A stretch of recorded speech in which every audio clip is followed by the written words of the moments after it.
This is Carrie Hipsack, a senior manager with the firm services team at the AICPA. Today, I'm happy to be with you all to walk through one of our PPP calculators. Specifically, I would like to walk through the PPP forgiveness calculator. When you navigate to aicpa.org/SBA, you might notice that we have multiple calculators. This will be the main calculator that is highlighted on the landing page. Once you click on the calculator and have it downloaded, please be sure to read through the instructions tab. We have helpful hints about how to use the calculator.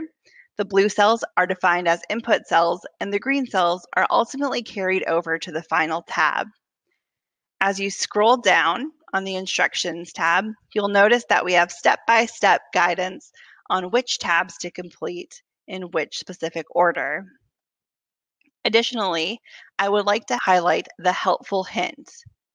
Although the formulas in the spreadsheet are locked to maintain the integrity of the equations as they flow through the document, the ability to resize columns and rows is available.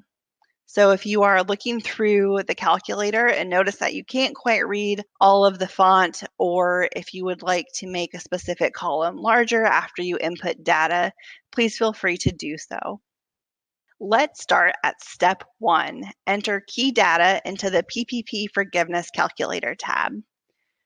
Once you navigate to this tab, again, we have helpful hints at the top reminding users about which cells are input cells and which cells carry over to this tab.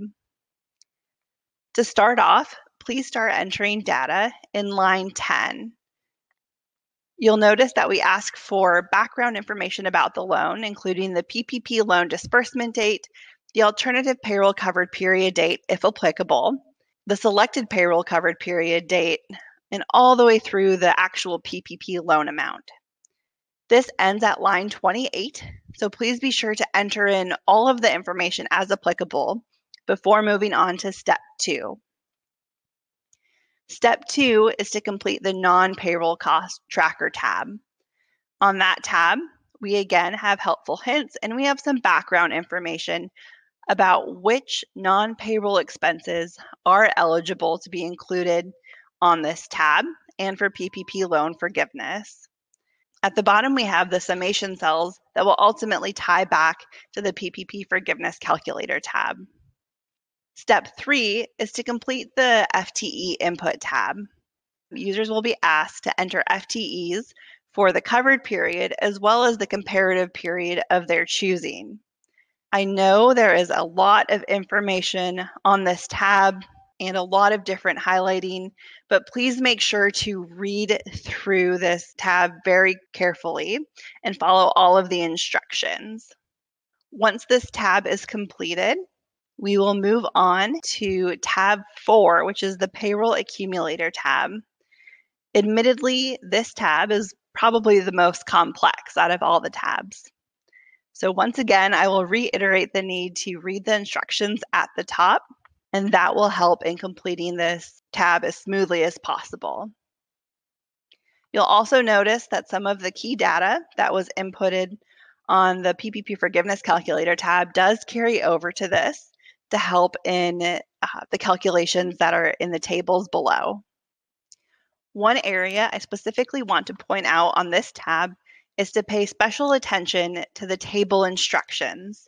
For example, on Table 1, employees that received an annualized compensation of less than or equal to $100,000 are included in this table as they are subject to the hourly or salary wage reduction.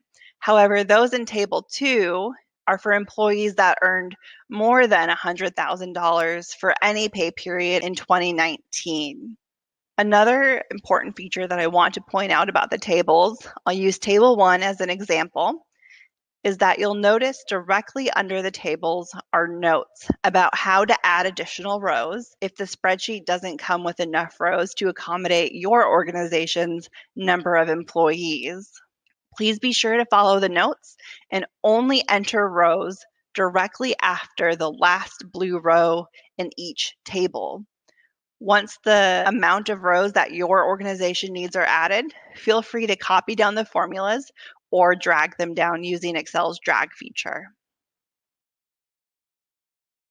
Finally, again, I want to make note that at the bottom, under all the tables, we do have specific notes to help users find the applicable guidance for different areas of the spreadsheet. Once the Payroll Accumulator tab is complete, let's jump forward to the Schedule A worksheet. Once you get to the Schedule A worksheet tab, you'll notice that a number of the cells are already completed. They pull over information from different tabs that the work has already been completed in, and then summarize the information. One specific area to note on this tab starts on line 51, and that is for the FTE reduction exceptions. If there are any FTE reductions that qualify as an exception, please be sure to enter that information here, and then it will be summarized above with the other data. Once the worksheet is completed, let's move on to the Schedule A tab. You'll notice that a number of cells have already been pre-populated from other worksheets. However, we do have, starting on line 30, the non-cash compensation cost. So please be sure to enter that information and also see the applicable notes. I can't stress this enough. I know there is a lot of reading to do in this Excel file, but it will definitely help users when figuring out their eligible costs for forgiveness. Another area to note on this tab starts on line 48. This is the FTE reduction calculation. A lot of this is also generated from other tabs, but there are some key areas to indicate if your organization has a safe harbor to use. Finally, once all those tabs are completed, we can jump on back to the PPP Forgiveness Calculator tab. Once again, this tab will pull in most of the information from other tabs. There are a couple of particular areas that a borrower might have to add additional information, but you will notice in column B that we have line numbers indicated. That is because this calculator was designed to look as much like Form 3508 as possible. So this should help users take the line and see exactly where it correlates on the actual Form 3508. And that's a quick look at our PPP forgiveness calculator for today, along with some helpful hints. The top one being, please don't forget to read. Again, we understand it's a lot of information. There is a lot of information when it comes to the PPP forgiveness process. If you have any questions, please feel free to join us every other Thursday for our town halls. Thank you.